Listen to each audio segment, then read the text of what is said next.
para que tenga disponible el material. Ah, perfecto, le agradezco. Entonces, vamos a entrar aquí. Tenemos...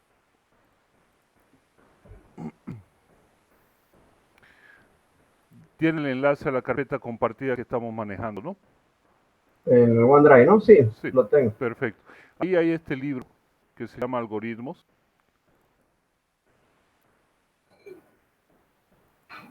Vamos a abrirlo. Y acá está desde el principio, ¿no? Empieza a hablar de secuencia, empieza a manejar pseudocódigo, diagramas de flujo y también maneja diagramas GNS, pero los GNS déjenlos de lado, casi no se ocupan, ya prácticamente han Ya. desaparecido, entonces no es de importancia. Y va empezando desde lo básico, desde lo muy básico, hasta vectores, que es lo que nos interesa que usted pueda alcanzar, ¿ya? Hay varios ejemplos, eso es lo bonito, que tiene los ejemplos resueltos, y usted puede agarrar este ejemplo y llevarlo a código. Entonces, eso es una gran ventaja. Ahora, al igual que el diagrama de flujo, ¿no? Que tiene cada elemento para decirnos una acción, por ejemplo, a ver, alguien más se está conectando, disculpe. No, no, sí, no hay problema. Buen día, Ángel, ¿cómo le va? Buenos días, ingeniero. Aquí estamos. ¿Todo bien?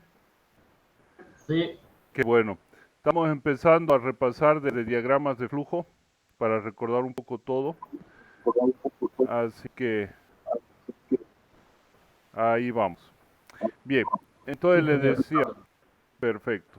Le decía a Roger, tenemos el diagrama de flujo que tiene diferentes símbolos para indicarnos una acción, ¿no? Entonces tenemos, por ejemplo, el símbolo de inicio y de fin, que es uno mismo. Es el mismo, lo único que están identificados por la palabra que contienen, que puede ser la palabra inicio o fin, para la redundancia, para poder remarcar la zona de código, la zona de acciones que vamos a tener. Entonces recordemos lo que es un algoritmo, y un algoritmo es en realidad una sucesión de pasos, acciones o instrucciones que primero tienen que ser lógicas, tienen que estar ordenadas, tienen que tener una secuencia en ese orden y entrega un resultado. ¿Para qué? Para resolver un problema. Y eso nosotros de igual manera podemos verlo en cualquier lenguaje de programación. Estamos utilizando ahorita el lenguaje C++, vamos a también tocar Python. Y entonces, ¿qué quiere decir? Que no interesa el lenguaje de programación, sino el cómo nosotros resolvemos el problema. Y por ejemplo, vamos a ir tocando cada elemento para que lo vayamos relacionando. Cuando hablamos de la parte de inicio, en nuestro diagrama de flujo del proceso de arranque, es la característica que debe tener como encabezado el lenguaje de programación. Por ejemplo, C++ necesita una librería de encabezado para tener idea de las entradas y salidas. Tiene una instrucción para quitar la orientación a objetos, que es esto, y tiene su función principal, que es la función main. Entonces esto quiere decir que estamos listos para arrancar. Es equivalente a decir inicio. Ahora, por ejemplo, en lo que es Python, Python no necesita en realidad nada en su encabezado. Python directamente puede arrancar con la pantalla en blanco, es más o menos como un pseudocódigo Python, por eso es un lenguaje de alto nivel bastante fácil de manejar. Y tenemos ahí, como no necesito ningún encabezado, la equivalencia de decir inicio en el diagrama de flujo en Python es esto. Estoy listo para arrancar. ¿De acuerdo? No sé, a alguien le corté, creo. ¿Tienen pregunta? En este caso, en Python, o sea que hay que poner manualmente las librerías que va a utilizar. Lo- el- Sí, por ejemplo, en Python, si yo quiero escribir un mensaje directamente, yo puedo utilizar la instrucción print, no uso punto y coma, disculpe la costumbre, y pongo el famoso hola mundo. No necesito más. Entonces yo ejecuto, me va a pedir que lo guarde, le digo que sí, lo vamos a guardar por ejemplo en el escritorio, le digo ejemplo, y él se ejecuta, no necesita más. Esa es la ventaja, la versatilidad de Python. A usted le conviene ahorita manejar dos, que son Python y C++, en realidad.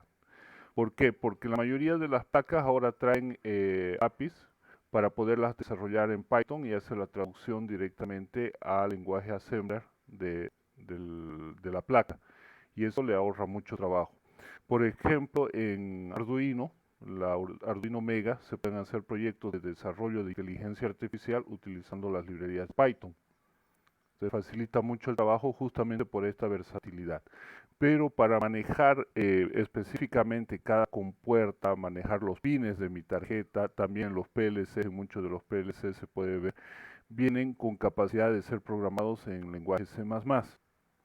Entonces, esa es la ventaja de estos dos lenguajes de programación, sobre todo en su área. Bien, entonces, ese es el encabezado, ese es el inicio. Nos dice, estoy listo para poder empezar a desarrollar. Ahora, damos un paso más y tenemos la lectura de datos. En la lectura de datos en C++ es directamente CIN. Esta es la instrucción de entrada. ¿Qué quiere decir? In, entrada, C, lenguaje C, entrada de C. Y aquí nosotros ponemos la variable.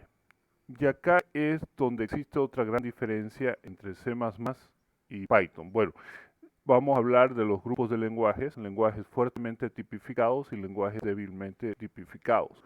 Por ejemplo, si yo en C necesito meter o leer un número entero, debo especificar una variable de tipo entero. ¿Qué es una variable? Es un pequeño contenedor de memoria que nos va a permitir almacenar momentáneamente un dato. ¿Qué es un dato? Un dato es una palabra, es un número, pero que no tiene sentido propio, completo por sí sola. Por ejemplo, 33. 33 es un número, pero 33 ¿qué? Y si agarramos otra variable y la relacionamos y decimos en una variable 33 y en la otra años, perfecto, estamos hablando de una edad. Entonces, eso ya es información. La información es los datos interrelacionados. En Python, yo no necesito hacer esta declaración para leer una variable o para manejar una variable. En Python, directamente, yo declaro la variable de esta manera. Y Python va a interpretar qué es la mejor opción para esta variable, indicándole lo que nosotros ponemos. Por ejemplo, si yo le pongo algo así, como un mensaje, él va a decir, esta es una variable string. Pero si yo le pongo un valor, por ejemplo 15, me va a decir, no, eso es un valor entero. Y yo directamente puedo mostrar, ya sabe que eso es una variable que le hemos creado y la va a utilizar. Entonces, si yo pongo aquí que ejecute, directamente ya sabe que hay el valor 15. ¿Por qué? Porque aquí se interpretó que era un entero. Si yo le doy un mensaje a esta variable A,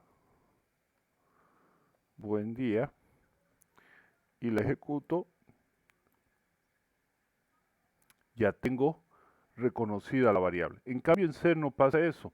En C++ tenemos que declarar el tipo de variable. Por ejemplo, una variable tipo string, que puede ser mensaje, y recién puedo hacer la asignación. Mensaje va a tomar el valor de buen día. Y ponemos el punto y coma y tenemos que hacer recién la opción para mostrar el mensaje. Para mostrar un mensaje en pantalla es cout. Out, salida, C, lenguaje C, salida de C. Y ponemos la variable.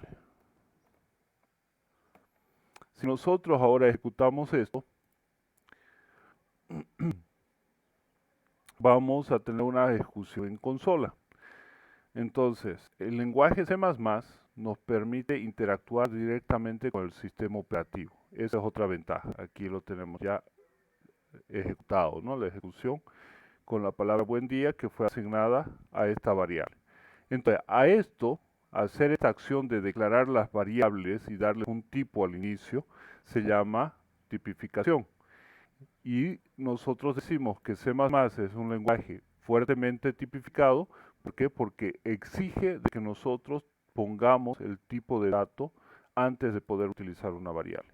En cambio, Python es un lenguaje débilmente tipificado. ¿Por qué? Porque él se encarga de interpretar según el dato, según la información que nosotros le damos. Y esa es la diferencia entre fuertemente tipificado y débilmente tipificado. ¿Alguna pregunta hasta aquí? Está clarín. Perfecto. Ingeniero, una pregunta. Diga. Entonces, en Python no necesita ser declarado. ¿Cuál sería la desventaja o ventaja de esta situación? Por decir C++, ¿cuál sería la ventaja de que sí o sí tenga que ser declarado? Que no se hacen malas interpretaciones. Por ejemplo, si yo quiero en este mensaje colocar un valor para después agregarle un mensaje, por ejemplo 15, y yo lo imprimo, esta variable la va a imprimir como un valor aquí, pero no está interpretándola como un valor, está diciéndome esa es una cadena de caracteres. ¿Por qué? Porque le ha asignado un string. Entonces me dice es un texto, y sabe que es un texto, y lo mantiene como texto. Si yo intento sumarle algo a esta variable, por ejemplo, mensaje, toma el valor de mensaje más 3, me va a decir, oye, ¿qué te pasa? Estás intentando sumar algo que es un texto. No está bien. Pero sin embargo, en Python podemos tener ciertos problemas por ese tema de interpretación. Porque puede reemplazar los valores sin ningún problema. Arriba A es un mensaje, abajo A es un valor. Yo voy a ejecutar y él no se hace problema, lo interpretó de que ha cambiado de contenido y ahora lo entiende como que fuera un número. Y podemos tener problemas en nuestro código, podemos generar errores, podemos generar malas interpretaciones de datos. Esa es la desventaja. La ventaja es que es más fácil de codificar, no tenemos que preocuparnos de ese tema. Si nosotros hemos estructurado bien nuestro programa, si estamos seguros de la secuencia, nos viene bien el que sea débilmente tipificado. Nos va a facilitar mucho el tema de la declaración, tener un diccionario de datos al inicio para poder ver qué es lo que está haciendo. El diccionario de datos es este conjunto, una tablita que tenemos adelante de los problemas acá, que nos dice qué es cada variable y nos da también el tipo de datos que va a trabajar, ¿no? Por ejemplo, aquí tenemos TT, que es tipo de tarjeta, que es de tipo entero. Entonces, en Python sí podemos tener esta tabla, pero no necesitamos declarar al inicio todo eso. Lo omitimos. Es una parte que nos ayuda a trabajar más rápido y más limpio. Pero por otro lado, la tipificación nos asegura de que trabajemos con los datos correctos. Entonces eso va más en función de qué estamos desarrollando y de la experiencia de desarrollo. Por ejemplo, C++ con su fuerte tipificación es bondadoso para trabajar, como le decía Roger, en temas de electrónica. ¿Por qué? Porque manejo la memoria a nivel físico. Pero Python es bondadoso para trabajar en aplicaciones de Internet. ¿Por qué? Porque no le interesa tanto la tipificación y la interpretación si yo puedo recolectar los datos como texto que tengo de mi formulario de Internet y directamente los voy interpretando dentro del lenguaje, dentro de la estructura misma de programación. Entonces, cada elemento va a tener su, digamos, su preferencia, su lugar de trabajo. Lo que era algo malo, o sea, algo negativo en un lado, en otro lado es una ventaja. No sé si tienen alguna consulta más. No, ingeniero, está bien. Entonces, el hecho de no tipificar le da cierta limitación, ¿no? En algunas situaciones. En algunas situaciones así es, y en otras les da la ventaja, como como les comentaba del desarrollo de aplicaciones para Internet. Sí, es más sencillo. Exacto, sí, porque Sí, cuando entiendo. leemos los formularios de Internet, ¿no? Los formularios HTML, la ventaja es que siempre nos van a llegar en modo texto. Y como Python interpreta cada dato, no vamos a tener problema de tener que hacer conversión de tipos. En cambio, en C++ tenemos que hacer la conversión de tipos. Y ahí podemos también cometer algún error. Entonces, punto a favor. Sí, ingeniero, gracias. Magnífico. Bien, entonces sigamos con el ejemplo. Vamos a hacer el diagrama de flujo que estábamos haciendo de ejemplo. Acá están los elementos. Terminal e inicio, entrada de datos, proceso, decisión, decisión múltiple, esto es un switch, mostrar resultados o impresora, el flujo de los datos y los conectores. Y vamos a ver rápidamente cómo se van a ir utilizando cada uno en diferentes casos. Estábamos aquí, tenemos el inicio, ya hemos explicado qué es el inicio. Ahora vamos a leer datos, leer A, B y C. Como decíamos, necesitamos aquí declarar los tipos de datos. Entonces tenemos A, tenemos B y tenemos C. Una vez declarados, podemos pasar a realizar, podemos pasar a realizar ya las operaciones sobre ellos. Aquí tenemos entonces la lectura. Sein A, Sein B y Sein C. Luego, ¿qué dice nuestro algoritmo? Volumen toma el valor de A por B por C. Entonces necesitamos también la variable volumen. Luego decimos que volumen va a tomar el valor de A por B por C. Y finalización. Por lo tanto, tenemos la impresión y finalización. Entonces, cout, volumen y fin. Para finalizar, es si necesitamos agregarle algo para terminar el programa. Como no necesitamos ponerle nada más, hemos terminado. Si ejecutamos, va a funcionar el programa. Pero como usuarios no sabemos qué hacer. Nosotros como desarrolladores sabemos que tenemos que dar el valor de A, el valor de B y el valor de C. Y nos da el volumen total del cubo. Por eso es que nosotros hacemos, y les insisto bastante, en que tenemos que dar el maquillaje a nuestro programa para poder decirle al usuario qué tiene que hacer. Entonces, introducir el lado A del cubo. Con esto nosotros le estamos indicando al usuario qué tiene que hacer para que pueda ubicarse y hacer las cosas como deben ser. En el diagrama de flujo, como ven, no tenemos esa parte del mensaje, pero se sobreentiende que debemos colocarla. ¿De acuerdo? Ahora, si en nuestro diagrama de flujo ponemos mostrar el mensaje completo, está perfecto. No hay ninguna regla que nos diga que no podemos hacerlo o que sí debemos hacerlo. ¿Ya? Eso es libre al desarrollador. Pero siempre es importante este maquillaje porque el usuario, si se puede equivocar, tengan por seguro que se va a equivocar.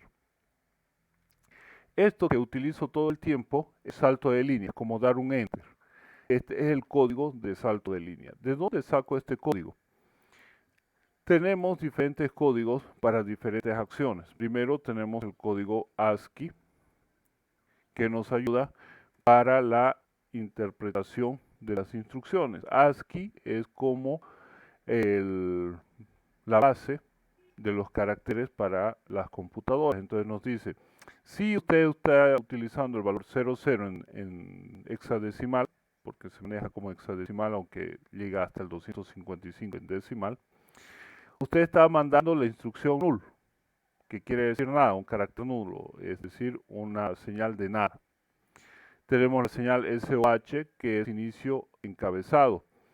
Por ejemplo, Roger con el tema de electrónica va a utilizar mucho el tema de las instrucciones, una que se utiliza mucho para automatización, para manejar el brazo robótico, etcétera, es esta señal que es el valor 6, que es la señal de acknowledge. Significa que cuando un dispositivo le envía una señal a otro, por ejemplo, el mouse a la computadora entiende que es un mouse y le manda este código 06 y le dice, ok, te reconocí, bienvenido. Y empiezan a tener la conversación. Hay un envío de datos, ya se pueden comunicar. Esta es la señal de aceptación. Tenemos otras señales importantes como la de suprimir, que también puede eliminar una acción en el tema de automatización. No solamente es el suprimir del teclado, sino también tiene esa característica. Y así tenemos todas estas señales, tenemos los caracteres que podemos enviarlos. Entonces la barra invertida aquí la tenemos como señal y tenemos la de salto. A ver, ¿dónde está salto de línea? Inicio encabezado, retorno de carro. La 13. Nosotros podemos utilizarla como código, como señal de bajo nivel, o podemos hacer la de alto nivel, que nos dan eso en los lenguajes de programación, que es el barra N. Barra T es tabulación, y así hay varias, digamos, teclas rápidas para poder poner diferentes señales. Ahora vamos a introducir el lado B del cubo. Seguimos con ese tema de maquillaje. Acá vamos a poner el mensaje para que el usuario ingrese el lado C. Ponemos un salto de línea. Introducir el lado C del cubo. Ya sabemos que es un cubo, sabemos que tiene tres medidas y por lo tanto hacemos. Ahora tiene un poco más de sentido inclusive para nosotros, porque si antes lo veíamos, ya sacaba el volumen, pero ¿el volumen de qué? ¿No?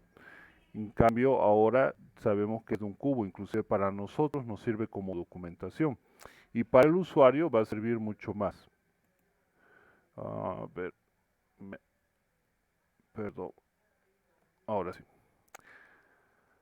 Para el usuario va a servir mucho más. Ya sabe qué valor colocar, entonces podemos colocar los valores.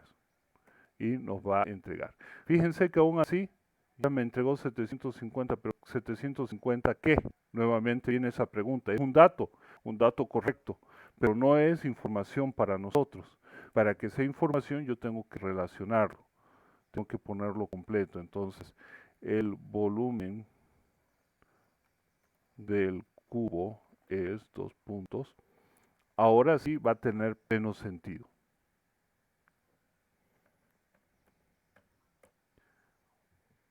¿Sí? Nunca veamos entonces este maquillaje que le digo del programa como algo innecesario. Es algo que nos permite llegar al usuario y ordenarnos nosotros para poder saber qué está haciendo también en nuestro programa. ¿Alguna pregunta hasta aquí? Ingeniero, Diga. con respecto al código ASCII, se puede usar, ¿no? Acá en C++, como en Python, es el mismo, ¿se puede usar? Sí, se puede. Por ejemplo, yo puedo transformar las letras mayúsculas a minúsculas solamente poniendo una condición. Lo vamos a hacer como ejemplo para los vectores en la próxima semana para poder llevar archivos.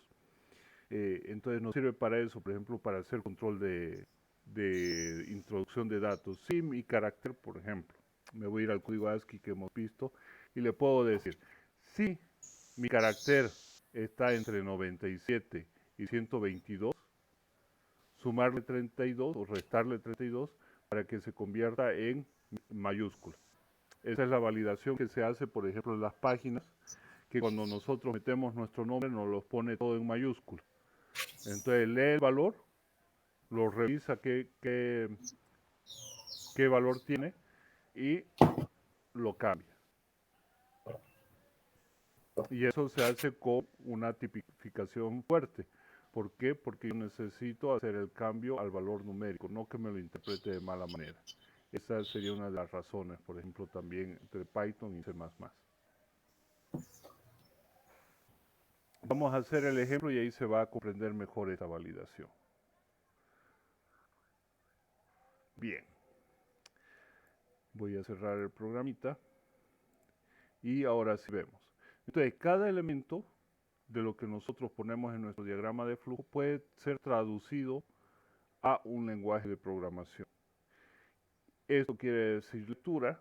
Nosotros hemos tenido la lectura, pero esa lectura se mezcla con un mensaje para que el usuario sepa qué tiene que hacer. Esto de aquí significa acción. procedimiento. Y vemos aquí una asignación con una operación. Entonces una acción completa, es un procedimiento en el cual primero se multiplica A por B por C y luego se lo asigna a esta variable que se llama volumen. Y luego tenemos la función, la acción de escribir o mostrar el contenido en pantalla y nosotros lo colocamos para mostrar el resultado. Bien, ahora vamos a seguir adelante como un breve resumen. Vamos a pasar a las estructuras, digamos la resolución de problemas en secuencia, que es lo que acabamos de hacer. Para resolver un problema siempre debemos trabajar en primera instancia con la secuencia de instrucciones, es decir, que vamos como cuando escribimos, ¿no? No podemos empezar a escribir de derecha a izquierda, porque nadie nos entendería. Si queremos esconder la información, perfecto, de derecha a izquierda, pero no es lo correcto por las reglas. Y inclusive para escribir de derecha a izquierda tenemos que seguir ciertas reglas para poderlo hacer, porque vamos a hacer de derecha a izquierda, pero vamos a escribir las palabras en orden, cada palabra como haríamos de izquierda a derecha. Es decir, que si yo escribo de izquierda a derecha Carlos, de derecha a izquierda tendría que escribirlo al revés, pero mantiene un orden, solamente he cambiado el sentido de la palabra y aún así mantiene una secuencia lógica y ordenada. Por lo tanto, se mantiene esa regla general. Perdón que alguien más está ingresando. Se mantiene esa secuencia general. Lo mismo pasa con nuestros programas en computadora, en el lenguaje de programación que sea, deben tener esa secuencia, esa linealidad. A eso llamamos la estructura secuencial. ¿Qué hacemos primero? Declaramos variables. ¿Qué hacemos de segundo? Obtenemos datos. ¿Qué hacemos de tercero? Ejecutamos acciones o instrucciones. Tenemos básicamente esos tres elementos. Y para ello lo vamos a relacionar con la práctica que vamos a tener en laboratorio, donde nosotros trabajamos, por ejemplo, con Arduino. Arduino tiene sus reglas de trabajo. Arduino es una placa que nos sirve para hacer automatización muy sencilla. Podemos ejecutar código de C++. Tenemos también algunas herramientas que nos permiten llevar el Python y dice, bueno, vamos a tener dos funciones esenciales. ¿Cuáles son las funciones que tiene mi placa Arduino? Primero, una función de configuración y segundo, una función de repetición. Aquí es donde pongo las acciones que se van a realizar. Y por ejemplo, si queremos, si recordamos el ejemplo del tanque de agua, listas enlazadas, ejemplos, acá tengo el tanque de agua para que lo veamos, permítanme.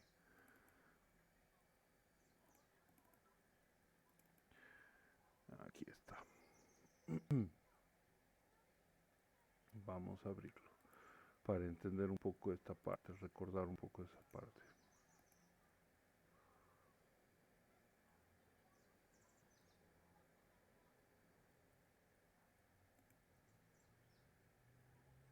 Bien. Voy a omitir la introducción al problema y nos vamos a ir directamente a entender el tanque. Si nosotros tenemos un tanque de agua, el tanque de agua va a estar lleno y consideramos lleno que tiene un límite, ¿no? Porque si no después se va a derramar, tal vez por las conexiones, tal vez por la tapa. Ese tanque también puede estar vacío. Tenemos entonces dos estados. Antes de poder decir si el tanque está vacío o está lleno, yo tengo que reconocer dónde están los sensores. Entonces voy a instalar mis sensores. Entonces tengo un sensor 1 y un sensor 2 en el tanque. Uno en la parte superior y uno en la parte inferior que me permitan detectar la presencia del líquido dentro del tanque. Entonces ahora sí ya puedo interpretar, ¿no? Ya tengo las herramientas para decir si el tanque está lleno o está vacío a través del uso de estos sensores. Pero para hacer la revisión, Yo no puedo preguntar primero si el tanque está lleno o el tanque está vacío. Primero tengo que saber los estados de mis sensores. Entonces primero tendré que leer qué es lo que detectan mis sensores y después recién podré preguntar si el tanque está vacío o el tanque está lleno. Entonces tengo que mantener esa secuencia, ese orden para poder resolver el problema. Entonces, ¿qué variables necesito? Necesito una variable del sensor 1 y necesito la variable que me va a leer el estado del sensor 2. Voy a obtener los datos. Entonces, puedo preguntar en este caso cout, para hacerlo manualmente por el momento el ejemplo, estado del sensor 1. Y luego leo el dato, sein, y digo sensor 1. Cout,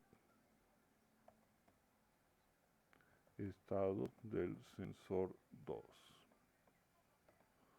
Sein, sensor 2.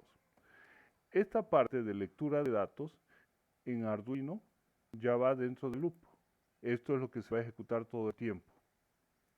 Es un ciclo infinito loop, que siempre que esté encendido lo va a ejecutar. Entonces primero lee los datos y luego revisa las acciones. Si sensor 1 está apagado, el tanque está vacío. Y además, si sensor 1 está en 1, y me voy a mi imagen de acá, el sensor 1 está en la parte superior y detecta agua, perfecto, cout, el tanque está lleno. Si sensor 1 está en 0 y sensor 2 está en 1, ¿qué pasa? Cout, el tanque está lleno, no está lleno, perdón, pero tiene agua. Si el sensor 2, que es el sensor de abajo, ¿no es cierto? Aquí abajo, que me marca el vacío, está en 0, que significa que ya no detecta agua ni ahí abajo. Por lo tanto, el tanque está vacío. Ahora ejecuto este pequeño programa y me dice que no he declarado las variables S1. Me va a dar que no he declarado la variable S2 que estoy utilizando aquí. ¿Alguien se ha fijado en la diferencia? Está escrito con minúscula cuando lo inicializo. Perfecto. Muchas gracias. Ahora sí, tenemos un problema de llave que ayer me preguntaban en temas del examen. Hemos dicho que cuando nosotros hacemos condiciones, el if reconoce un último estado, no reconoce la combinación de estados. Para obtener un último estado, nosotros siempre debemos agrupar, ya por regla general, agrupar todas las comparaciones que hagamos, todas las condiciones que expongamos, para que al final resulte una única de verdad o de falso. De esa manera va a poder funcionar. Al yo no colocar este símbolo de agrupación, que fíjense se marca en rojo indicándome que engloba toda la condición, no va a funcionar hasta que yo lo ponga, ¿sí? Es importante siempre hacer la agrupación. Una vez hemos terminado eso, el programa nos dice la compilación finalizada, es decir, que está bien escrito. Y me dice el estado del sensor 1. Si le digo que el sensor 1 está en 0 y el sensor 2 está en 1, me dice el tanque no está lleno, pero sí tiene agua. Entonces, esta secuencia de preguntas nos permite interpretar. Y fíjense que si nosotros ejecutamos de esta manera, if, sin un else, va a preguntar primero esta, luego va a preguntar esta y luego va a preguntar esta. Si yo pusiera un else, ya, la diferencia es que no va a entrar a las demás, solamente se va a quedar en la que él toma como verdad. Cuando encuentra una que coincide, ya no pasa a las siguientes. ¿Ya? ¿Cuál es mejor? Dependiendo de la necesidad. En temas de automatización, por ejemplo, para los de electrónica, necesitamos trabajar siempre con este tipo de condiciones para revisar todos los estados posibles. En tema de redes, normalmente, si no hay redundancia en la red, vamos a manejar un if-else. Pero si tenemos redundancia, se va a convertir en un if, en una secuencia de if. ¿Por qué? Porque esto nos permite revisar todas las alternativas que tenemos. En temas de sistemas, dependiendo de qué estamos haciendo con la aplicación, ¿no? Entonces, eso es dependiendo de la situación para decir es mejor esta o mejor esta otra. ¿Ya? Pero sepan que cuando utilizamos una secuencia así de if, va a revisar todas las alternativas. Y cuando tenemos un if-else, va a revisar solamente la alternativa hasta que encuentre una que dé como verdad. Una vez una de ellas dice verdad, ya no revisa más. ¿Se va entendiendo? ¿Preguntas?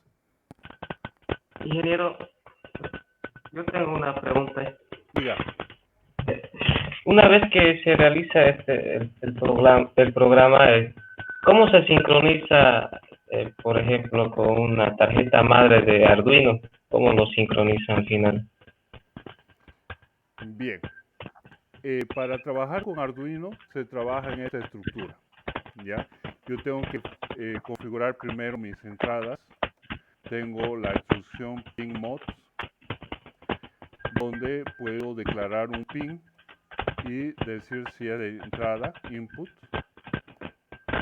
o de salida, output. Así.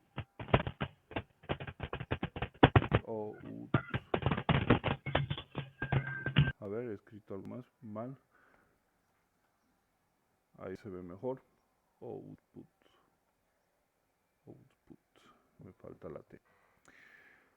Declaro mis pines, cuáles van a ser de entrada, cuáles van a ser de salida, o si necesito un puerto serial, eso dependiendo del problema, ¿no? Hago mi código aquí y luego le digo subir. Conecto mi Arduino por USB, lo reconoce. Yo tengo aquí dentro de herramientas la posibilidad de seleccionar todas mis placas que tengo disponibles de Arduino. Un Arduino 1, puede ser un Nano, puede ser un Mega, puede ser el Leonardo, puede ser el Micro. Tengo todas las alternativas aquí, fíjense.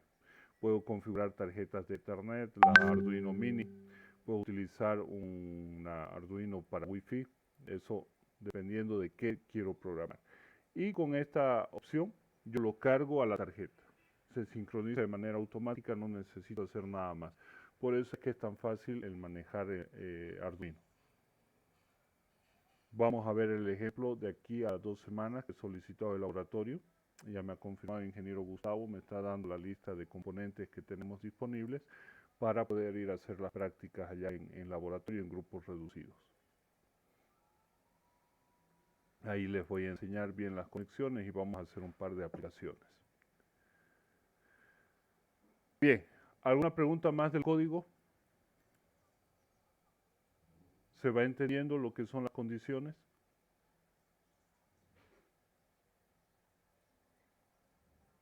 Bien. Para jugar con las condiciones, yo aquí utilicé lo que dije, ¿no? Que si el sensor 1 no tiene agua y además el sensor 2 sí tiene agua, entonces el tanque no está lleno, pero sí tiene agua. Este I es una operación, un conector lógico que nosotros manejamos y se basa en la lógica de predicados del álgebra de Boole. ¿Ya? Hemos hablado de las tablas de verdad de estos elementos y básicamente nosotros debemos conocer o necesitamos conocer 3 de estos elementos, 3 de estos conectores lógicos, bueno, en realidad 2 conectores y una de transformación. La primera es la AND, que en C++, en Python, se representa con este símbolo. Luego tenemos la tabla del conector lógico OR, el cual se representa con estas 2 barras paradas, verticales. Eso se saca con el código ASCII, presionando la tecla Alt más los números 124. y así obtenemos el OR. Y la tercera es el NOT, que normalmente lo manejamos con este símbolo de admiración delante de la condición que invierte su resultado. Vamos a ver ahora el estado de verdad. Yo puedo tener dos estados de verdad, una cosa que es cierta y una cosa que es falsa. Por lo tanto, tengo verdad y falso. Pero yo los puedo combinar. Puedo tener verdad, verdad, falso, verdad, verdad, falso y falso, falso. Al combinarlas para buscar, porque es un conector. Y yo puedo obtener aquí un resultado según la combinación. ¿Qué pasa con la tabla AND? Hemos dicho que la tabla AND se asemeja mucho, habíamos hablado de ejemplo un poco para recordarlo, tener algo en la mente, cómo recordarlo, de que se parece a los niños y dijimos también a los borrachitos que siempre dicen la verdad. Entonces, verdad, verdad, es verdad.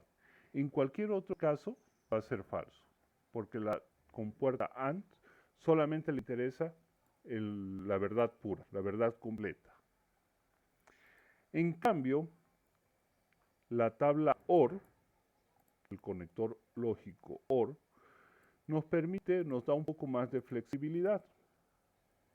El OR es como el adolescente.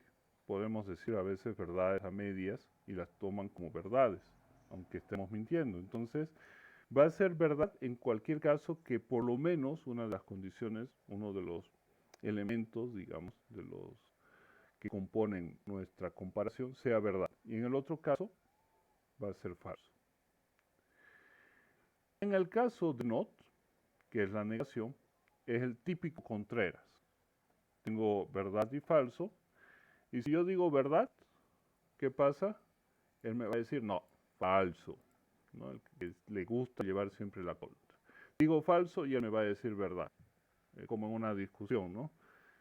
Siempre tenemos que salir con nuestra versión, o por lo menos llevarle la contra para que se enoje más. Eso es lo que hace el NOT.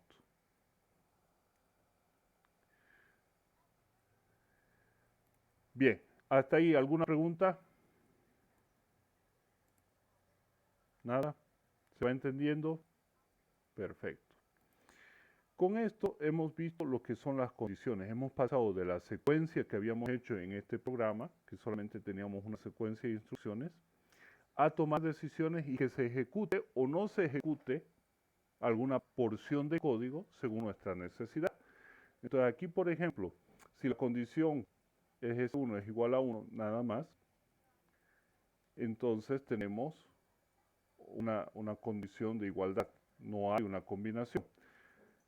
Acá tenemos una combinación a través de un conector lógico y acá nuevamente tenemos una condición pura, una condición simple.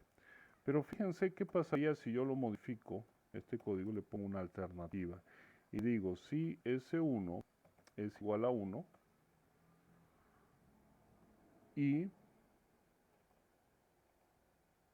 S2 es igual a 0. Esto no tiene lógica, ¿verdad? Lo tenemos que tomar como un error. Algo pasó con alguno de los sensores. Uno de los sensores está fallando, señores. Entonces, tomen atención. Posible error en los sensores del tanque. Ahora fíjense lo que va a pasar aquí cuando yo ejecute mi código. Voy a poner que el sensor 1 está en 1 y el sensor 2 está en 1. Y me dice que el tanque está lleno.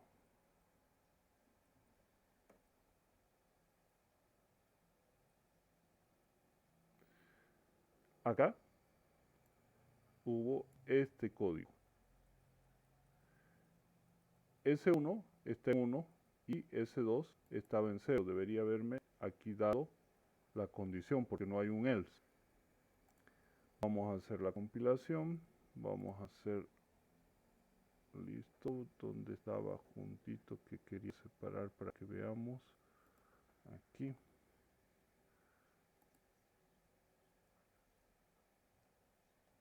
Uno y 0. Ahora sí. Sensor 1 está en 1. Sensor 2 está en 0. ¿Qué significa? Que acá no hay una coincidencia. no hay lógica. Pero me dice, el tanque está lleno, el tanque está vacío, posible error en los sensores. Me ha dado las 3 alternativas. ¿Por qué? Porque aquí tengo una condición sola, aquí tengo una condición sola y aquí tengo condiciones combinadas. Y el programa revisa todo. Les voy a hacer el mismo programa, ya, el mismo código, pero utilizando una estructura con if else, es decir, con un sí, si no, para que veamos las diferencias y terminemos de comprender y ver cuál sería la solución óptima. Yo puedo hacer un if else. Si S1 es igual a 1, hacer eso. Si no, hacer esto otro. Si S1 es igual a 0 y S2 es igual a 1, hacer esto. Else, si no, hacer esto otro. Por eso estoy dando la sangría. Si S2 es igual a 0 y nada más, entonces hacer esto. Si no, hacer lo siguiente. Entonces pongo mi else. Y por último, estoy dejando esta opción. El orden de ejecución, ¿sí? La secuencia, el orden que le estamos dando es, primero, S1 igual a 1, luego S1 igual a 0 y S2 igual a 1. Si no, va a revisar esta y si no, va a revisar esta alternativa. Fíjense lo que pasa cuando ejecuto. Estado del sensor 1, le voy a poner en 1. Estado del sensor 2, 0. La lógica sería de que debería darme un error y no que el tanque está lleno, ¿correcto? Pero miren qué pasa. El tanque está lleno. ¿Por qué ocurre esto? Porque nosotros hemos puesto en orden que tiene preferencia esta condición solitaria. Por lo tanto, no va a pasar ya a este else. Se queda conforme con haber revisado este único estado. Y ya no pasa a los demás, ya no le interesa qué pasa más abajo. En cambio, acá nos dio el error, ¿por qué? Porque va revisando todas. Primero revisa esta condición, como no hay un else, un si no, vuelve a revisar esta y vuelve a revisar esta. Por eso es que para automatización nos da de preferencia esto, y en muchas condiciones de desarrollar programas nos va a ser útil. Pensemos en una red de computadoras que tenemos redundancia. Entonces, si tengo conexión por esta salida, envío mi dato por esta salida. Si además tengo conexión en esta otra salida, envío mis datos por esta otra salida. Me aseguro de que mi información vaya por los dos canales. Si funciona esta salida, envío mis datos. Si no funciona esta salida, envío un error. Pero por lo menos enviado por uno de los canales de comunicación. Entonces mi información ha salido al exterior, ha ido a donde tiene que llegar. Y esto me permite hacer la redundancia en la configuración de redes. Entonces tenemos dos ejemplos aquí, uno en redes y otro con los tanques de agua que debe mantener la secuencia. ¿Cómo corrijo para que no me salgan todos? Bien, utilizo los conectores lógicos. ¿Cómo sabemos que el tanque está lleno? Si el sensor 1 está en 1 y además que el sensor 2 también está en 1. Nos estamos asegurando de la acción. Ya tenemos que para el error, para el tanque que no está lleno, pero sí tiene agua, tenemos que el sensor 1 está en 0, el sensor superior, y el sensor de abajo está en 1. Detecta agua en el fondo del tanque, pero arriba ya no hay agua. Para saber que el tanque está vacío, sabemos que S2 debe estar en 0, pero además S1 también tiene que estar en 0. No tiene que detectar agua. Y para detectar el error, hacemos la combinación de que no detecta agua en la parte de abajo del tanque, pero detecta agua levitando en la parte superior, ¿sí? Esa sería la traducción de la lectura de esos sensores. Ahora, cuando ejecuto este programa modificado y le digo que el sensor superior me detecta agua y el sensor inferior no me detecta agua, tenemos ya la salida directa. Esto es por, a ver, vamos a ver, S1 y S2. Esto es algo del compilador, imagino, porque la condición está bien dada. S1, 1 y 0.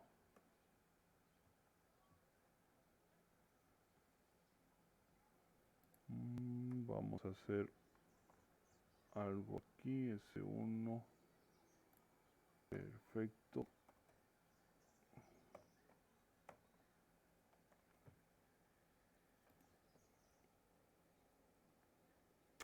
Ahorita por si acaso estoy utilizando la versión portable del Singhai y ahora me está dando los primeros problemas. Ya. El estado del sensor 1 voy a poner en 1 y el estado del sensor 2 lo voy a poner en 2, en 0, perdón. No me está leyendo bien. Es un problema del compilador. Vamos a guardarlo.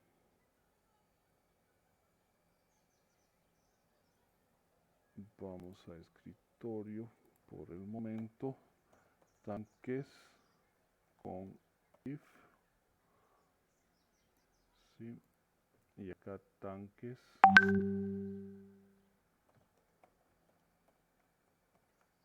If else.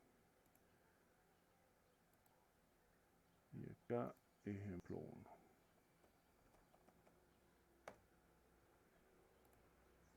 Voy a cerrar la ejecución. No sé si alguien me está escribiendo del grupo. No, no es del grupo. Entonces que no molesten. Listo. Voy a volver a ejecutar Singhai. Vamos a abrir del escritorio. Y nos vamos a tanque con if. Ahí tenemos. Está unido. 1, 0. Cout 0, 0. 0, 1 y 1, 1. Perfecto.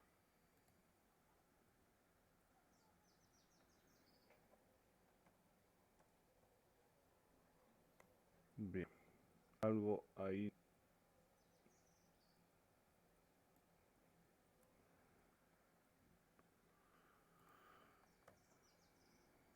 No debería hacer esto, pero debería funcionar. Ahí está, posible error en los tanques. Y vamos a poner, por ejemplo, 1, 1. El tanque está lleno. Vamos a poner 0, 0. Y ahora el 0, 0 me da el problema. El tanque está vacío. El último if no me lo está tomando en cuenta. Eso es un problema del compilador, del IDE del Singhai.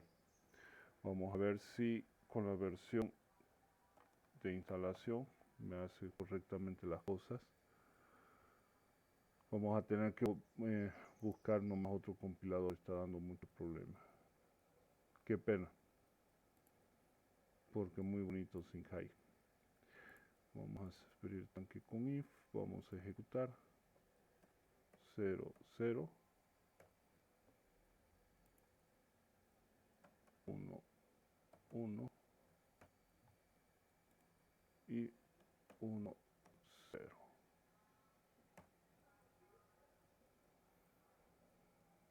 Ah, ya.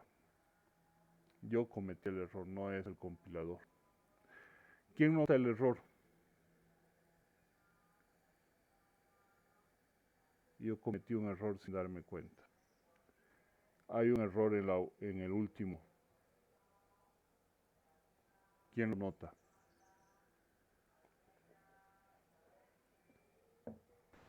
¿El igual? El igual. Es doble igual para comparación. Estábamos asignándole. Entonces, ejecutamos, ponemos 1 y 0 y ahora los tiene problemas. Voy a volver a ejecutar, voy a poner 0, 0 y el tanque está vacío. Ahora sí. Ahora sí está correcto.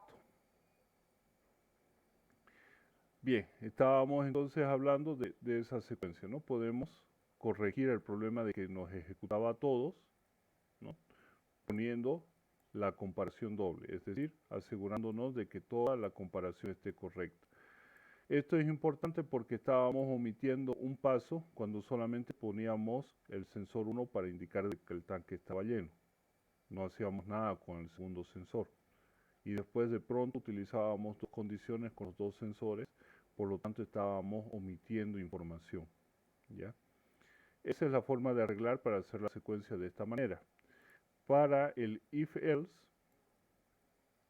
es un problema de orden. ¿Por qué de orden? Porque nosotros tenemos que, aparte de incrementar las condiciones, de poner la doble condición, tenemos que hacer la revisión en un orden dado. Primero las condiciones dobles y después recién las condiciones simples. Fíjense que voy a hacer la modificación del programa para que se ejecute en orden. Hasta aquí nosotros tenemos lo mismo. Listo. Hasta ahí es exactamente lo mismo. Ahora voy a cambiar la condición y le voy a decir, primero te vas a asegurar si es que existe un error.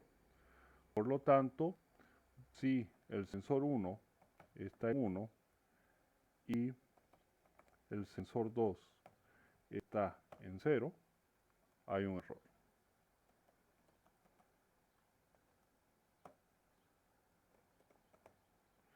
Vamos a evitar la fatiga y vamos a pasar directo. Ahora voy a hacer un else y voy a asegurar de la segunda condición doble que tengo. Mi segunda condición doble, ¿cuál era? Esta, ¿no? Para decir que el tanque no está lleno. Perfecto, entonces, sí.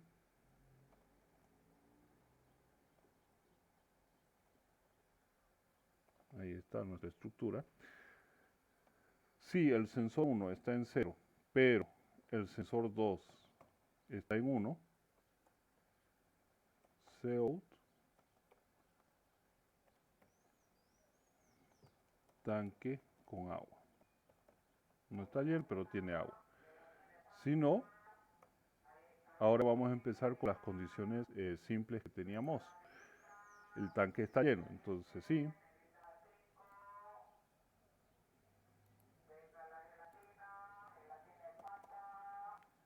S1 es igual a 1. Mostrar el mensaje tanque lleno. Nos hemos asegurado de que no haya un error en el tanque, los sensores. Nos hemos asegurado de que el tanque tenga agua y ahora recién podemos preguntar si el tanque está lleno o el tanque está vacío. Entonces, else if sensor 2 igual a 0. Cout tanque vacío. Vamos a hacer ahora la simulación, ejecutamos y dice que me falta una llave. A ver. Error. Bien. ¿Qué llave me falta? Así eliminé la llave final. Aquí. Fíjense que se marcó de rojo también la de arriba y la de abajo. Me faltaba esa llave, la borré seguramente al corregir. Ponemos el estado del sensor 1. Voy a decir que el tanque está lleno. 1 y 1. Tanque lleno. Perfecto. Voy a volver a ejecutar y voy a poner un 0,1. El tanque tiene agua. Voy a volver a ejecutar. Voy a poner 0,0. El tanque está vacío. Y vamos a producir el error. 1,0. Y hay el error. Entonces ahora funciona, pero ¿cuál ha sido la lógica de revisión? Que primero ha ido aquí. Si no se cumplía esta, pasaba recién a la segunda. Le hemos dado un orden, una secuencia. Antes no funcionaba.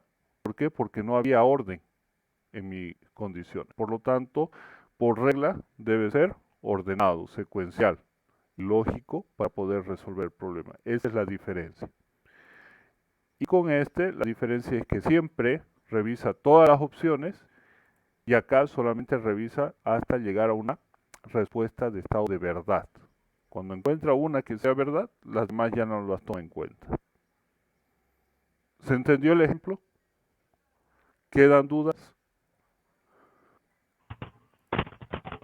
Ingeniero, ¿podrías repetir lo último? La última parte donde dijo que cuando recorre hasta el final y cuando se queda. Claro que sí. Fíjense que cuando nosotros ejecutábamos que está desordenado, que no lo hemos puesto en un orden correcto, él se queda. Aquí tenemos un error que debería decirme, ¿no? Voy a generar este error, pero van a ver qué es lo que pasa. Cuando yo ejecuto porque no está ordenado, 1, 0, me dice que el tanque está lleno y no pasa más adelante, ¿ya? ¿Por qué? Porque aquí la primera condición que hemos puesto es si el sensor 1 está en 1 y el sensor 1 está en 1, pero no nos hemos asegurado de hacer que pueda validar si hay un error, es decir, que verifique si el sensor 2 está en 1 o en 0. Entonces llega aquí y dice, esto es verdad, esta condición es verdadera, entonces ejecuto lo que tengo que hacer por verdad y me olvido de los demás. Por else me dice que me tengo que olvidar de los demás. ¿Ya? Para poder resolver ese problema, tengo que ordenar mi código. O sea, puede funcionar, pero tiene que estar ordenado, debidamente ordenado. Así es como funciona la estructura if-else. Ahora, cuando yo trabajo con este tipo de estructura, if simplemente sin su else, lo que hace es revisar primero esta opción. Si esta opción se cumple, igual va y revisa la segunda. Si esta no se cumple o se cumple, igual va y revisa la tercera. Si se cumple o no se cumple, igual va y revisa la cuarta. Para que se entienda mejor, voy a aumentar una línea más de código. Ya. Aquí vamos a hacer, no, vamos a hacer así. Listo. Voy a poner out y voy a poner aquí pasó y va la segunda. Le voy a poner aquí pasó 2 y le voy a poner acá aquí pasó 3 y acá aquí pasó 4. ¿Ya? Cuando yo ejecuto este código, fíjense que va revisando todas las condiciones. Voy a poner el estado 1, 0. Me da posible error en los sensores del tanque, ¿sí? Porque la primera condición era esa y justamente puse ese valor. Pero de tal modo me dice, aquí pasó 2, aquí pasó 3 y aquí pasó 4. O sea, revisó todas las etapas. Se aseguró de pasar por todas las alternativas. ¿Por qué? Porque no hay un else. Me encontró aquí ya el problema. Pero igual va al siguiente paso, va al siguiente paso, va al siguiente paso y termina. Revisa todo. ¿Qué pasa aquí? Aquí no ocurre eso. Voy a poner llavecita para que trabajemos mejor, porque son 2 líneas de código. Va a venir por aquí y luego va a venir acá y va a hacer todo esto. Y este else, donde termina, este else termina acá. Fíjense que se marca la llave. Y voy a aquí colocar un mensaje. Por aquí pasó. voy a poner el error que había producido. Debería darme posible error en los sensores del tanque. Este ya está modificado, este ya está en orden.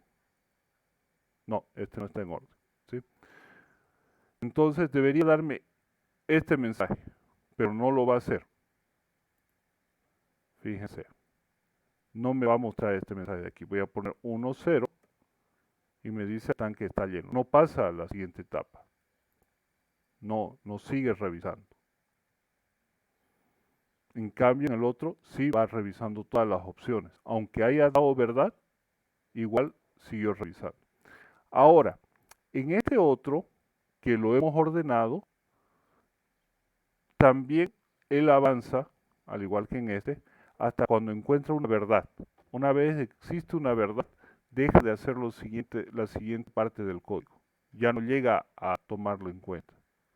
Basta que encuentre. Por eso lo hemos ordenado y hemos puesto para que funcione debidamente. Hemos puesto primero las condiciones de la doble condición y luego las de condiciones simples. Nos hemos asegurado de que no haya un error, de que todo esté en orden y después recién hemos pasado a revisar las que son condiciones simples como tanque lleno o tanque vacío. ¿Se entiende mejor así con este ejemplo? Sí, ingeniero. Perfecto. ¿Alguna otra pregunta?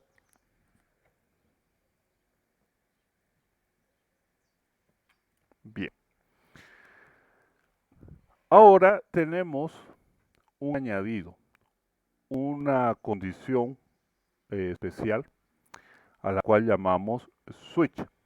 Voy a guardar este y es tanque if else ordenado. Vamos a hacer ahora un switch. Un switch, ¿qué es? Básicamente es una estructura que me permite construir menús. Básicamente fue hecho para eso. ¿Cómo funciona un switch? Presione un valor del 1 al 5. Sein, valor. ¿Qué necesito para que se pueda leer ese valor? Una variable. Int valor. Listo. Ahora vamos a hacer el switch. El switch, su palabra reservada es esa. Y dentro colocamos la variable a la cual vamos a condicionar. Es decir, la variable que lleva el valor con el cual yo necesito comparar. Y le digo, en caso de que ese valor que está contenido sea 1, le voy a decir que me imprima cout 1. Y luego le voy a dar un break. ¿Esto qué significa? Que ya no tiene que buscar más. Le digo que termine la secuencia de búsqueda porque ya encontramos el valor. Con esta instrucción yo paro la revisión. Luego le digo, en caso de que el valor sea 2, vas a hacer este otro código. Cout 2 y le doy la instrucción de no me haces nada más. Luego le digo, en caso de que el valor que has llevado, el valor que te ha llegado es 3, imprimir cout 3 y no haces nada más.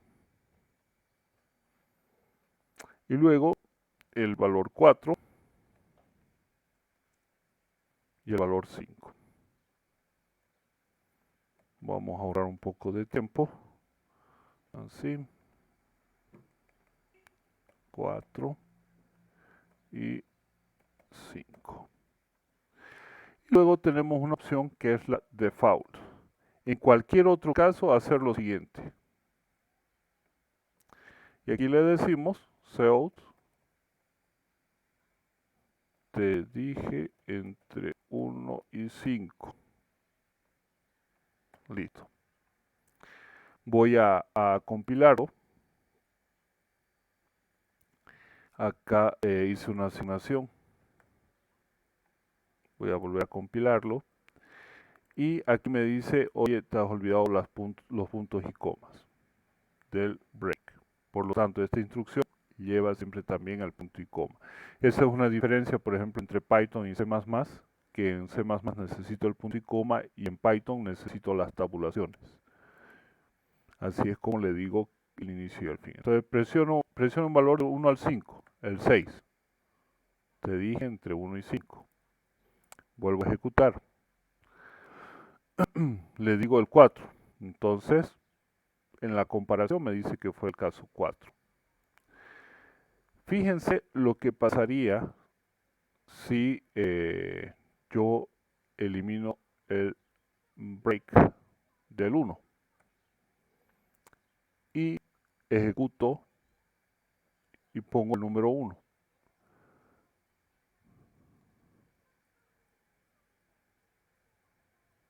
Me ejecutó dos condiciones. 1, 2.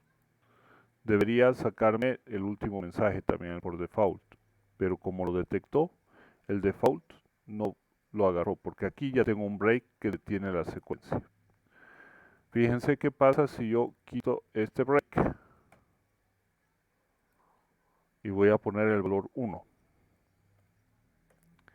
1, 2, 3. ¿Ya? Ese break es el que detiene que se siga ejecutando el programa. Entonces, es parte de la receta colocarlo. Es necesario para que funcione correctamente. Es lo que le da orden y secuencia. Entonces, este switch me sirve solamente para eso, para hacer múltiples comparaciones con valores, con letras. Por ejemplo, yo puedo hacer un switch para transformar de letras a números. Por ejemplo, si quiero hacer una transformación hexadecimal. Entonces, ese es su único trabajo de switch. En caso de que corresponda con este valor, hacer esto y terminar. Ingeniero, ¿cómo se haría la transformación de letras a números? O la inversa, igual. Ya, no vamos a hacer todo el procedimiento porque eso lo van a hacer la próxima semana con investigación y pueden irse adelantando en aplicación de vectores. Pero, por ejemplo, yo puedo hacer lo siguiente. Voy a leer un carácter que va a ser un dígito, ¿no es cierto? Y este dígito quiero saber si es alguno de los del hexadecimal. Entonces voy a hacer un switch de dígito. Y dígito lo voy a leer por teclado. Puedo poner A, B, C, D, E y F, ¿no es cierto? Hago mi dígito y le digo. En caso de que hayas presionado la A minúscula, ¿qué vas a hacer? Me vas a decir, voy a crear acá una variable de valor, int valor, y le voy a decir, si presionaste la A, valor, va a tomar el valor de 10.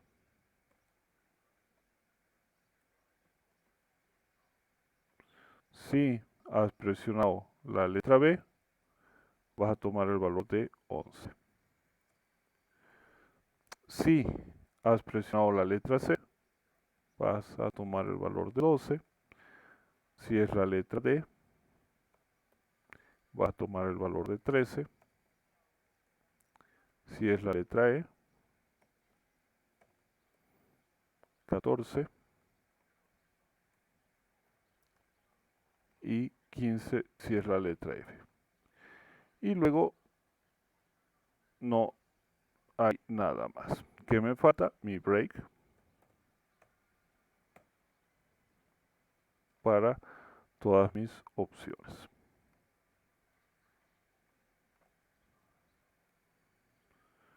Y default le voy a decir que tome el valor 0. Porque se supone que no hay nada.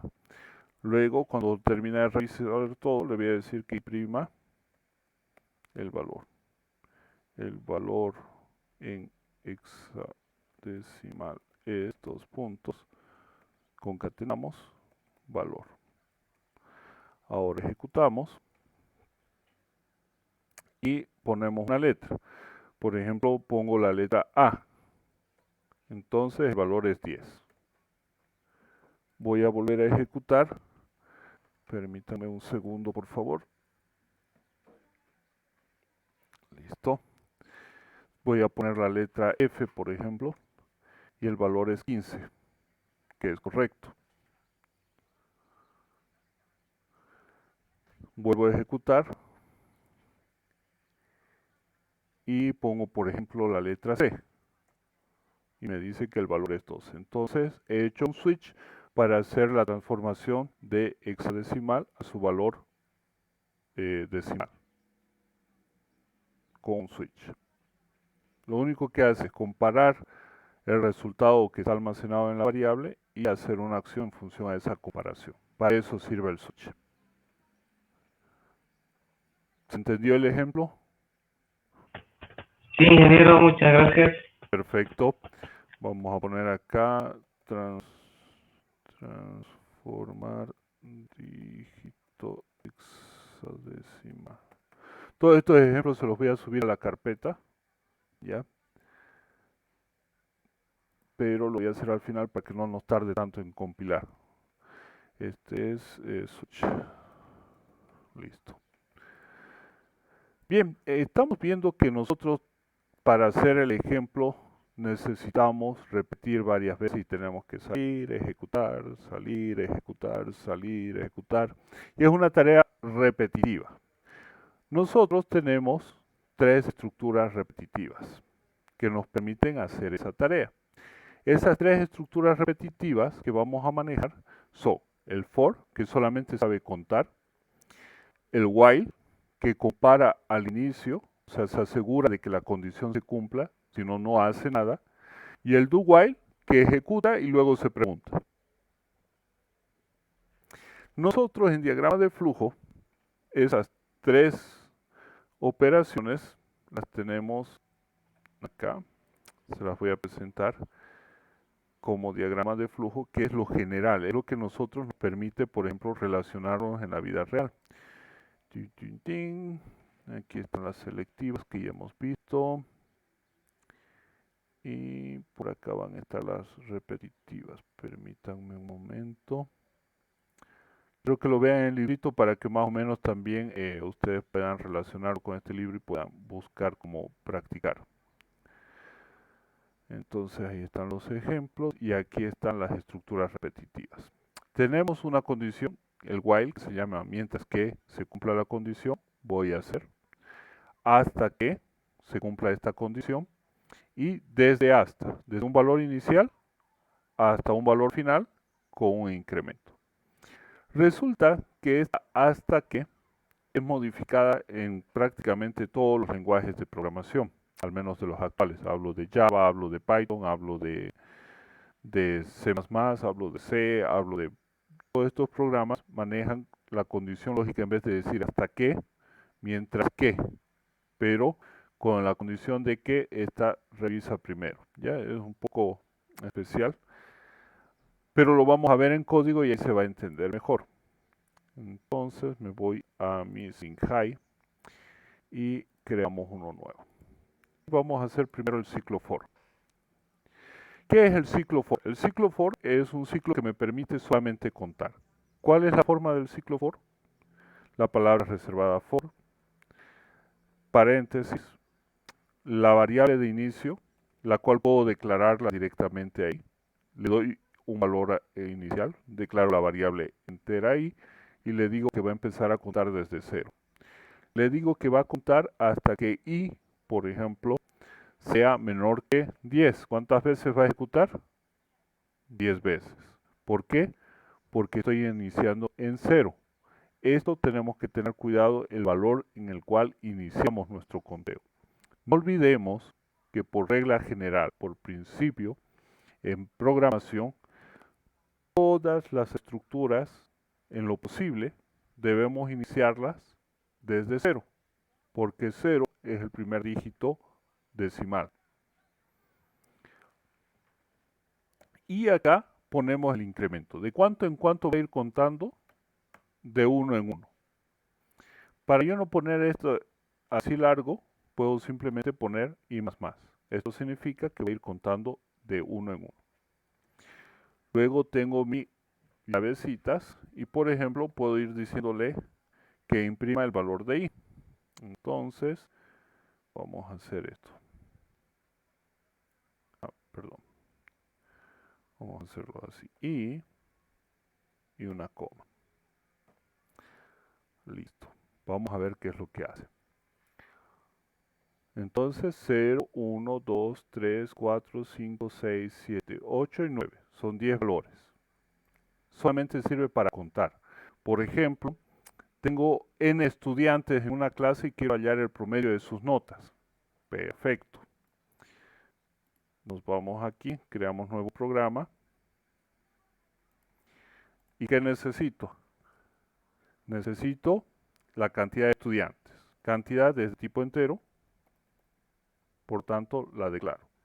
Luego necesito el promedio de todas las notas. Necesito guardar la suma de todas las notas.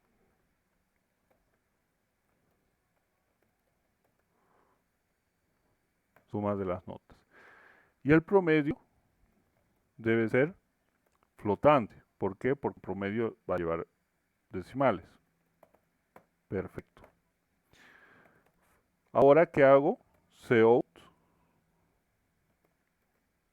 ¿Qué es lo primero que tengo que hacer? Preguntar cuántos estudiantes son. Perfecto. ¿Cuántos estudiantes tiene? A ver, ahora sí.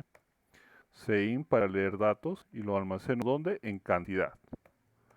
Luego hago un ciclo for. Declaro una variable para poder contar, la inicializo en 0. Mientras i sea menor que la cantidad de estudiantes que tengo, porque estoy empezando a contar en 0, y va a ir estudiante por estudiante. Para poder guardar la suma de las notas, ¿qué debo hacer?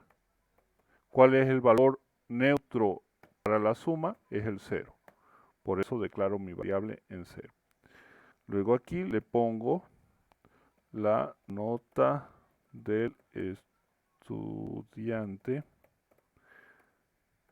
Voy a concatenar y le voy a decir i más 1. Y le voy a asignar un espacio. Luego leo la nota y veo que acá no tengo la variable nota, por lo tanto la agrego y leo la nota. ¿Qué debo hacer? Acumular. Por ejemplo, voy a hacer un ejemplo con ustedes. Por ejemplo, le digo, Roger, un número del 1 al 10.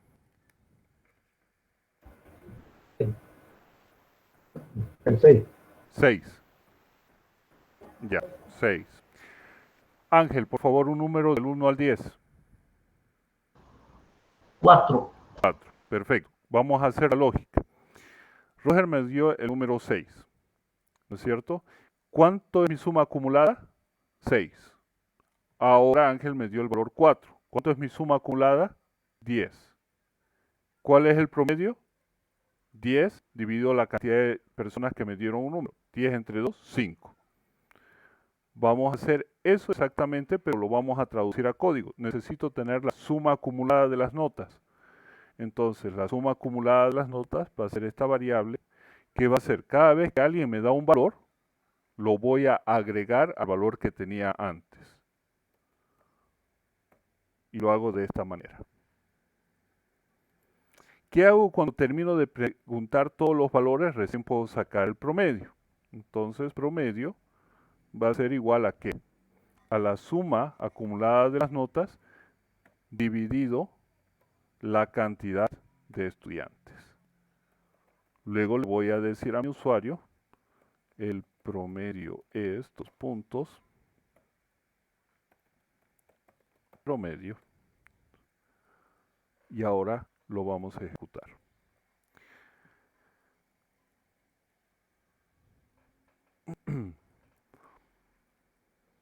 Ahí está. Ahorita no tiene que hacer la pregunta de cuántos estudiantes tengo. Le digo que tengo 2 estudiantes. voy a seguir el ejemplo que hicimos. El primer valor que me dieron fue el 6 y el segundo fue el valor 4. Entonces el promedio es 5. Hemos hecho un ciclo repetitivo para contar los estudiantes que nos está indicando. ¿Se entendió el ejemplo?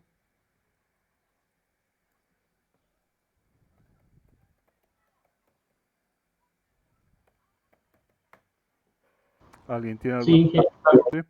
Perfecto. Bien, ahora vamos a analizar otras de las estructuras. Nos dan el mismo problema que acabamos de hacer del promedio de notas, pero nos dicen, no tengo el número de estudiantes, me da flojera contar cuántos estudiantes son, porque cada curso tiene diferentes estudiantes. Ah, muy bien. Entonces, mientras yo tenga estudiantes, voy a seguir colocando. Y ahí digo con qué condición voy a hacer para frenar cuántos estudiantes tengo. Entonces, ahorita estamos viendo los que estamos conectados. Yo podría hacer, en el primer caso, contar 1, 2, 3, 4, 5, 6. Pero he perdido tiempo. ¿Y cómo sé que son 6 estudiantes? Porque veo, cuento, acumulo el valor 1 y me voy al 2, al segundo. Y digo, ¿hay más estudiantes? Sí, hay otra persona conectada. Entonces digo 2. Luego sigo viendo, hay más personas. 3, sigue habiendo 4, sigue habiendo 5, sigue habiendo 6. Vamos a hacer ese proceso si siguen habiendo estudiantes. Entonces, declaramos nuestras variables, primero la nota, luego tenemos nota y promedio, y tenemos la suma de las notas, la suma acumulada. Estas las vamos a manejar como float y la nota como, inclusive la nota hagámosla como float para que probemos otra cosa más, ¿no? Listo. Nota, promedio y suma. Ahora voy a declarar una variable de tipo carácter y la voy a llamar respuesta. Luego voy a hacer la pregunta. Cout, ¿usted desea analizar analizar la nota de sus estudiantes? Sí, lo vamos a poner en respuesta. ¿Me dirá sí o no? Sí, me dice que sí, vamos a hacer un ciclo mientras. ¿Sí? ¿Qué hacemos en el ciclo mientras? Decimos, si la respuesta ha sido sí, es decir, la letra S, por lo tanto vamos a decir aquí al usuario que solamente me puede decir sí o no. Entonces, si la respuesta ha sido sí, entonces yo voy a contar. Necesito acá inicializar mi suma, ¿no es cierto? Suma con el valor nulo para suma. Entonces digo cout y le digo la nota del estudiante. Punto y coma, sein y leo la nota. Luego suma, toma el valor de suma para poder acumular más la nota que estoy leyendo. Pero fíjense, aquí no tengo un contador para saber cuántos estudiantes estoy metiendo. Necesito contarlos.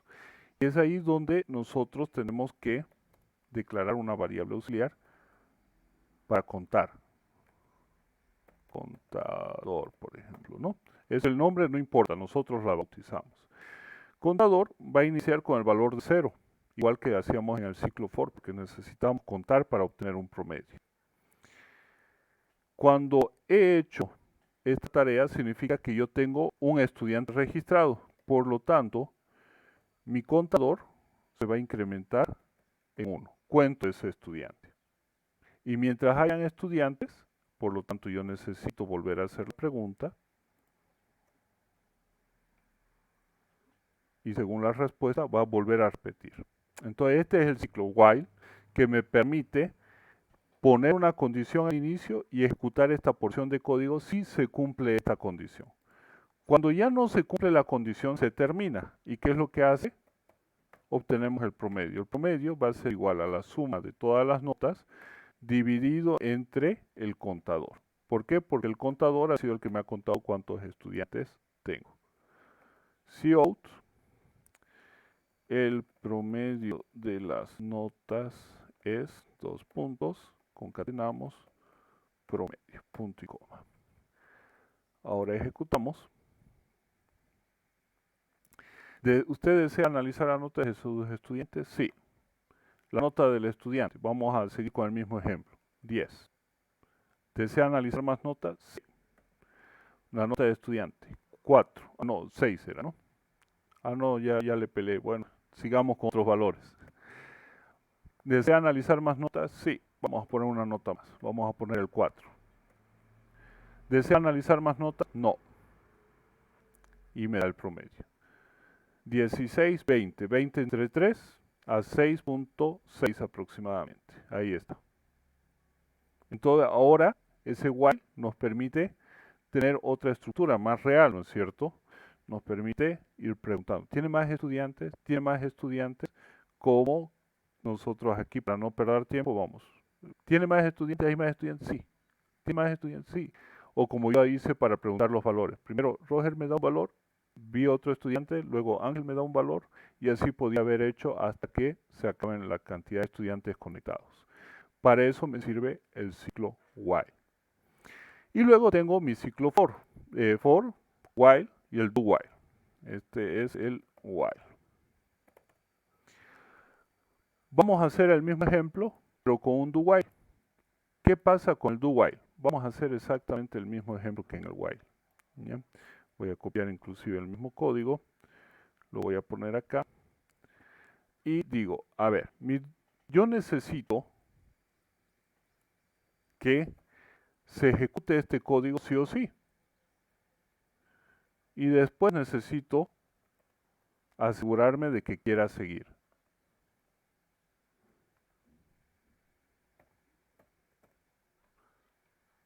Por eso cambio la condición y la pongo abajo. Primero lo ejecuto sin importar por lo menos un estudiante y luego le digo si tiene más estudiantes.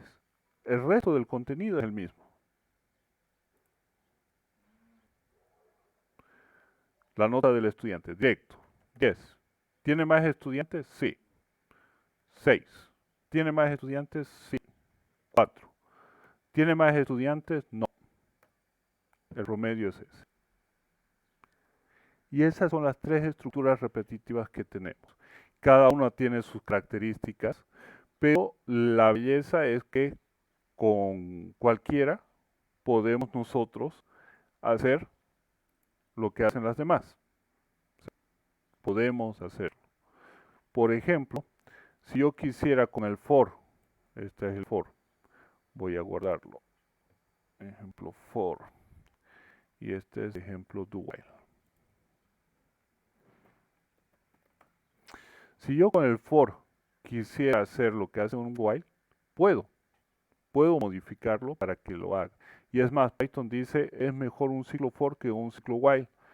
Y por excelencia maneja el ciclo for, el lenguaje Python. Eso lo vamos a ver, hemos dicho, en la próxima semana cuando dejemos las estructuras dinámicas. ¿Se entendieron los 3 ejemplos que hicimos? ¿Hay alguna consulta? Ingeniero, Diga. esto lo va a subir a la carpeta compartida, ¿no? Sí, y también estoy grabando para subirlo el video. Va a estar todo compartido. Bien. Roger, ¿alguna pregunta que tenga usted? ¿Se va comprendiendo?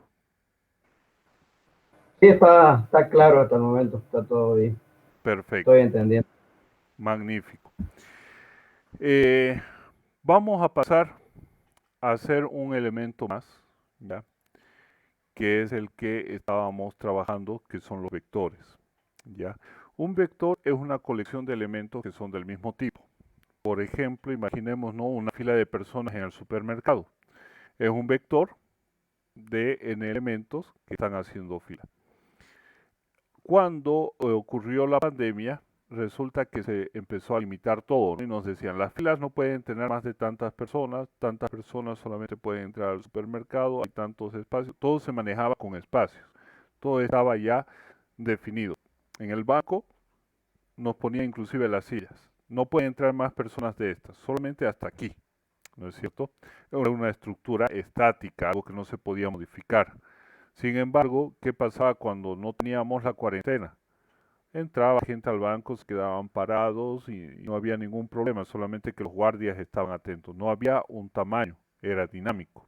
Lo mismo ocurría en los micros. Ahora nos dicen, no, solamente tantas personas pueden subir al vehículo, al micro. Y es estático, es cerrado. Si hay más, los bajan o directamente la policía los para, etcétera, ¿no?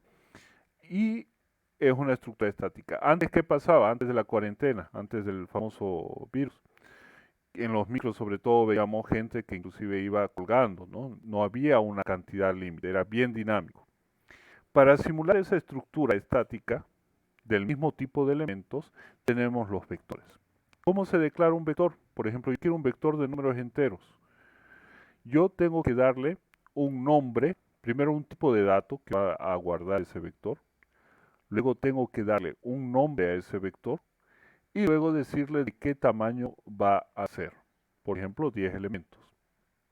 En un micro pueden entrar 25 personas. Entonces, el nombre que lo identifica, la cantidad de elementos y el tipo de datos que va a guardar. Para poder recorrer ese vector, dado que es una estructura estática, imaginemos que el vector es así. Y ese vector tiene la cantidad de posiciones que le hemos dado de tamaño. La primera posición siempre va a ser la posición 0. Por lo tanto, la última posición va a valer n-1. N es igual a la cantidad de elementos.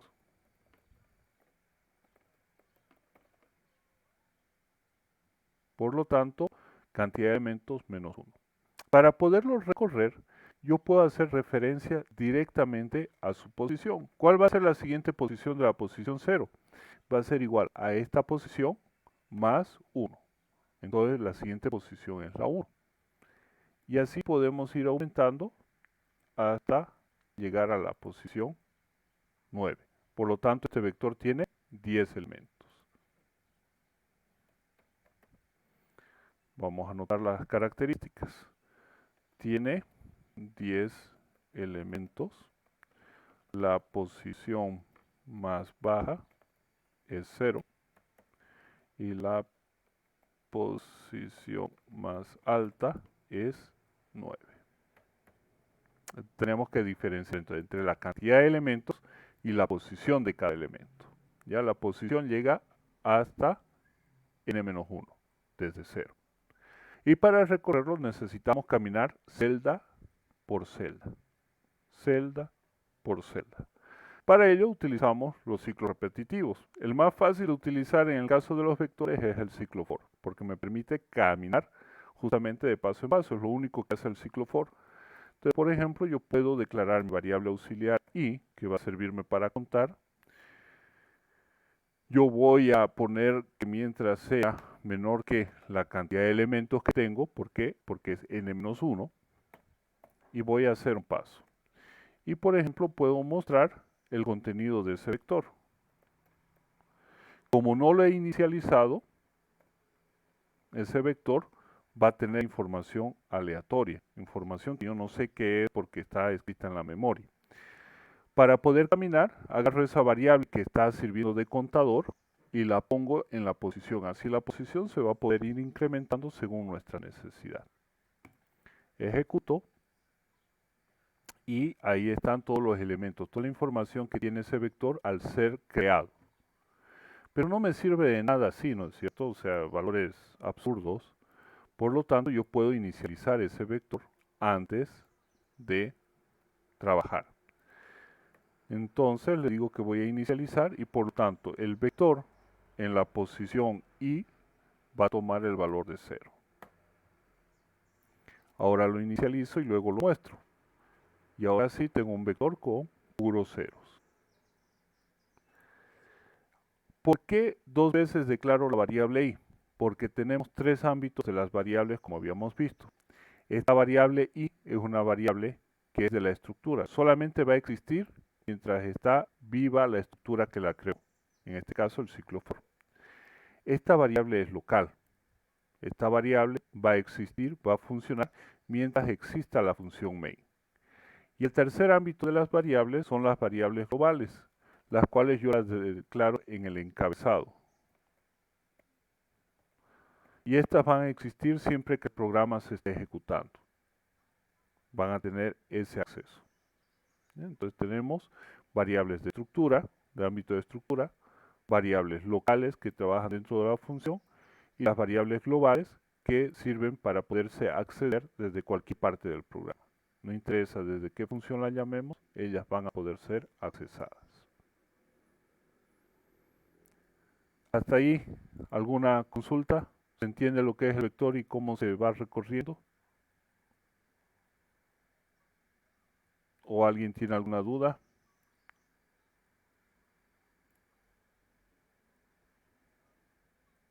Bien. Entonces, si yo, por ejemplo, quiero acceder a una posición determinada de ese vector, voy a hacer un tema de maquillaje. System.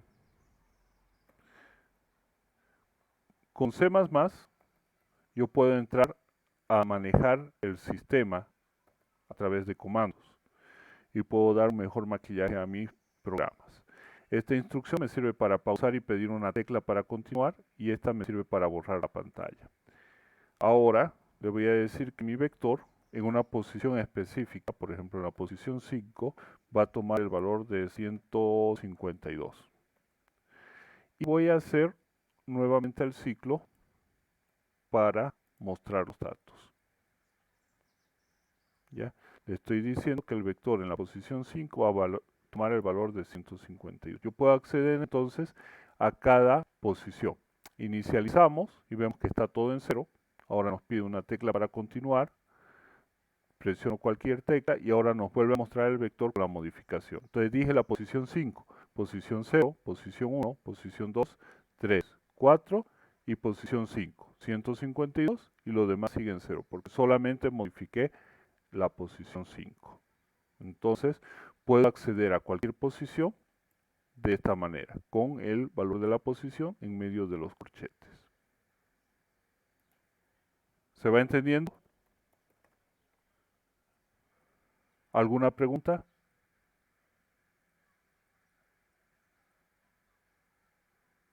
Perfecto. Entonces, por ejemplo, yo puedo llenar aleatoriamente ese vector con otros valores, ¿ya? Vamos a hacer números aleatorios y ahí vamos a entrar al concepto de librerías. Yo tengo una serie de librerías en cualquier lenguaje de programación. Por ejemplo, aquí tengo la librería UStream que me sirve para entrada y salida estándar del lenguaje C. Pero yo puedo agregar otras librerías como la settime que me permite manejar el reloj del sistema. ¿Ya? Para generar números aleatorios, yo tengo la función rand. Si yo no sé cómo generar números aleatorios en C, simplemente puedo buscarlo, generar números aleatorios en C++. Y ahí voy a tener la función. Cualquier cosa que necesitemos, busquémosla en internet porque va a haber. ¿Sí? Entonces me dice, para generar números aleatorios, yo lo primero que debo hacer es generar una semilla, por regla general. ¿Qué es una semilla? Es el valor inicial de la cual se va a empezar a generar los valores. Y luego para generarlos, yo puedo utilizar todas estas opciones. Para poner un, digamos, límite, yo la ejecuto de esta manera. Límite superior, límite inferior.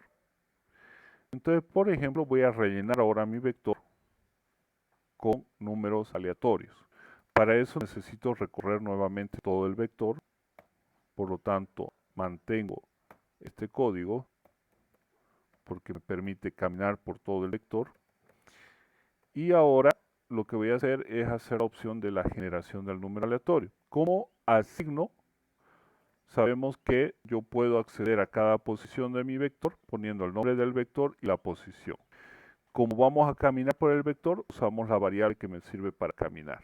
Y le asignamos el valor de mi función. Ahora me dice, por regla general, para poder generar un número aleatorio, yo tengo que poner primero el límite inferior. Le voy a decir que me va a generar desde 0. Más la función random, módulo, límite superior. Le voy a decir que quiero generar hasta el valor 100, hasta el número 100. Y nuevamente el límite inferior, que es 0. ¿Sí? Es regla general, es como una receta. Ahí tenemos una función que funciona de esa manera, valga la redundancia. Y ahora voy a mostrar de nuevo los datos de mi vector con números aleatorios insertados.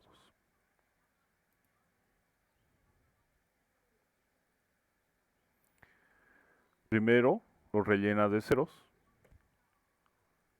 y luego fíjense que me lo ha llenado de números aleatorios. Le voy a dar un poco más de maquillaje para que se entienda. Voy a omitir esta instrucción de aquí. Voy a omitir esto. Y aquí voy a hacer un Cout con un poco de maquillaje. O mejor está el Clear Screen. Ya, ahora sí.